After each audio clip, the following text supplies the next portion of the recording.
So today we are going to discuss the calcium hemostasis. Post-thyroid ectomy patient developed hypocalcemia on post-operative day 2.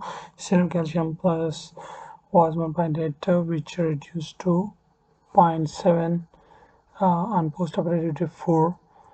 What is the normal value of plasma calcium level? So basically what happened that post-thyroid ectomy, he has hypocalcemia. Post-operative day 2 calcium is 1.8, which reduced to 0.7 on post-operative 4. So what is the normal value of plasma calcium level? It's 2 to 2.5 millimole per liter, 2 to 2.5 millimole per liter. And causes of post-thyroid hypocalcemia. So it is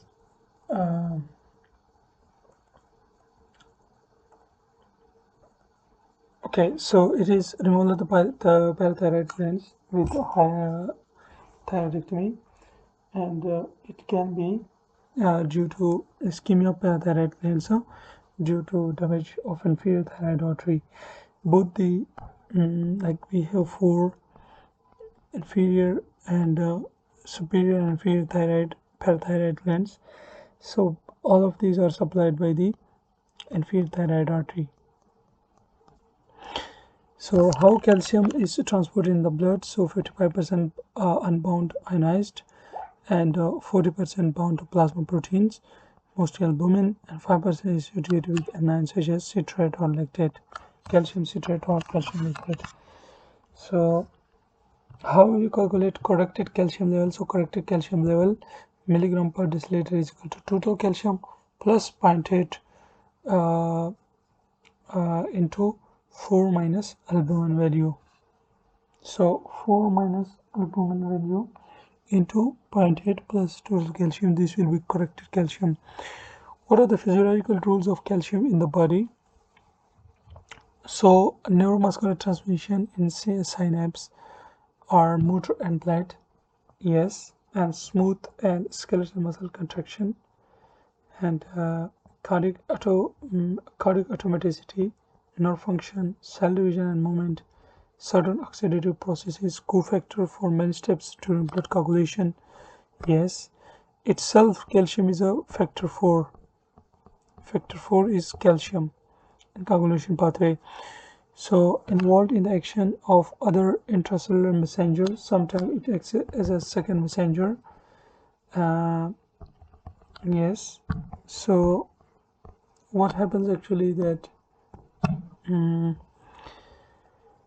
CAMP and thus mediates the cellular response to numerous hormones including epinephrine, glucagon, ADH secreted, calcium binding proteins, troponin, calmodulin, and mineralization of bone. So what are the hormones involved in the calcium hemostasis? So parathyroid hormone, most abundant or most prominent is parathyroid hormone. Increases calcium. Bone increases the synthesis of enzymes.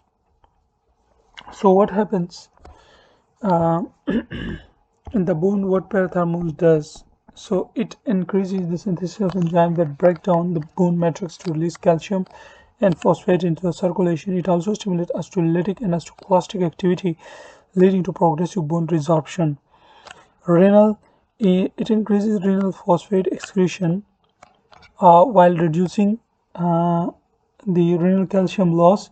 It also stimulates 1 alpha 1 hydroxylase activity in the kidney, increasing 125 dihydroxy vitamin D calcitriol, thus increasing calcium absorption. So what happens that vitamin D is a two-step. One step occur in the liver, 25 hydroxylase, and the second step is a 1 alpha hydroxylase. This occurs in the kidney. So this also stimulates the 1 alpha hydroxylase activity in the kidney, increasing the vitamin D active form to reabsorb from the gut, calcium reabsorption from the gut. So what does it do? That it is called phosphate tracing hormone. Phosphate tracing hormone. So in the kidney, it causes the release of a PTH, phosphate PU4, and it reabsorbs calcium. Okay, so these were the functions of the calcium parathyroid hormone PTH. So vitamin D3, this also plays a role in the metabolism of calcium or hemostasis of calcium. So what happens that bone calcitriol increases both serum calcium and the calcification of bone matrix. It stimulates osteoblastic proliferation and protein synthesis. It promotes calcium and phosphate reabsorption both. Remember that vitamin D causes reabsorption of both phosphate and calcium, whereas parathyroid PTH promotes secretion of PO4 and reabsorb calcium. It enhances gut absorption of calcium and phosphate. Yes. Calcitonin. So I remember this as C is next to D. So C will cause deposition. So CD deposition. So calcitonin inhibits bone resorption through inhibition of osteoclastic activity if serum calcium is greater than 2.6 millimole per liter. Renal stimulates the excretion of sodium chloride, calcium, and phosphate. So calcitonin increases the excretion of calcium, sodium chloride, and phosphate. How CKD, chronic kidney disease, causes hyperparathyroidism? So due to hypocalcemia as a result of lack of reabsorption of in renal tubules, deficiency of 1-alpha hydroxylase causes lack of vitamin D3, which enhances calcium absorption in the gut. Lack of calcitriol also decreases osteoclastic activity, causing hypocalcemia. So what happens that all this leads to hypocalcemia in the serum. So that's why there will be stimulation of PTH, and this is called secondary hyperparathyroidism due to kidney failure. So how is vitamin D3 formed? So 7-dehydrocholesterol by the 7-dehydrocholesterol by the sunlight is converted into pre-vitamin D3, and in the liver the vitamin D3 cholecalciferol, the 25-hydroxylase converts into 25-hydroxy cholecalciferol, and other metabolites as well. So what happens that 25-hydroxy cholecalciferol in the kidney is converted into 24-25 dihydroxycholecalciferol, and 1-alpha hydroxylase, it converts it into 125 hydroxylase, which is the active form calcitriol vitamin D3.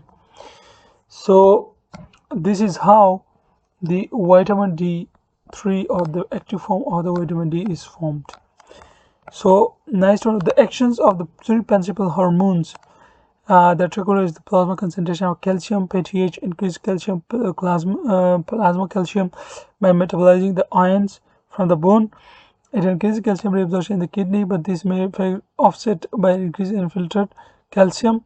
It also increases the formation of 125 dihydroxycalcium,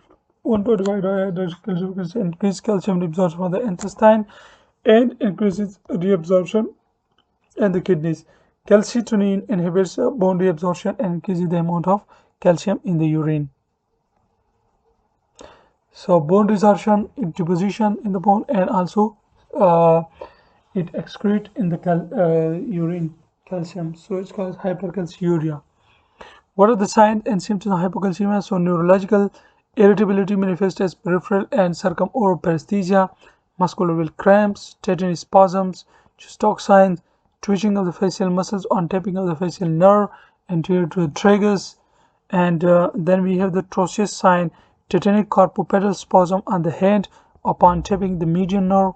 Median nerve tapping will cause into carpopedal spasm, following blood pressure, cough, induced ischemia, increased pressure or systolic blood pressure for 60 seconds. So Trocheus sign is basically the tetanic carpopedal spasm of the hand on tapping the median nerve after inflating the cuff, baby cuff, above the systolic pressure for 1 minute or more than 60 seconds. So deformity produced in Trocheus signs. So adduction of the thumb. What will happen that adduction of the thumb will occur, as it's shown here, and a flexion of the metacarpophalangeal joint.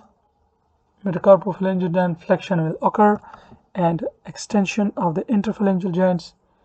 Extension of the interphalangeal joints. Okay, and flexion of the wrist. So you can see here, this is the flexion of the wrist, adduction of the thumb, and flexion of the metacarpophalangeal joints, MP joints, and extension of the interphalangeal joints. So yes, these will occur in trochanteric carpopatellar spasm. Which muscle are you worried about in tetany? Laryngeal muscle, for fear of laryngospasm. Okay, how will you treat hypocalcemic tetany? I will treat the patient according to CRISP protocol in ABC manner. Commencement of cardiac monitoring, fluid resuscitation, give 10 ml of 10% calcium gluconate IV followed by 10 to 40 ml in saline infusion or 4 to 8 hours. So 10% calcium gluconate in 10 ml. Sorry, yes, 10% calcium gluconate, 10 ml, or 10 minutes. Okay, IV. Followed by 10 to 40 ml in a saline infusion or 4 to 8 hours as well. I will treat concurrent hypomagnesemia as well, because hypomagnesemia sometimes co-occur as well, and their symptoms are almost same. Once acute attacks settle down, I will give him long-term calcium therapy. So what are the causes of hypercalcemia? What are the complications of hypercalcemia? So hypercalcemia, peptic ulceration, pancreatitis, and renal stones. And sometimes people say that psychic moons as well, like psychiatric issues and psychiatric symptoms as well in hypercalcemia. Bony pants, constipation as well. Okay, so hyperparathyroidism, endocrine. So primary hyperparathyroidism can occur secondary and tertiary. Man 1 syndrome, yes, in this also hyperparathyroidism occur. Familial hypocalciuric hypercalcemia, when the calcium calcium receptors on the this parathyroid glands are not responsive, so they sense hypocalcemia, although the serum calcium is normal, but they start secreting PTH. Familial hypocalciuric hypercalcemia. So metastasis can also lead to hypercalcemia. PTH hormone releasing peptide, this occurs in small cell carcinoma as well. No, not small cell carcinoma, squamous cell carcinoma of the lung. This occurs in squamous cell carcinoma of the lung. So squamous cell CA of lung can cause PTH releasing peptide. So sarcoidosis and TB can also cause hypercalcemia. Medication like lithium thiazides and vitamin D, and acute kidney failure can also lead to hypercalcemia. Milk alkali syndrome, excessive ingestion of milk products can lead to hypercalcemia as well. So this is all about the hypercalcemia station.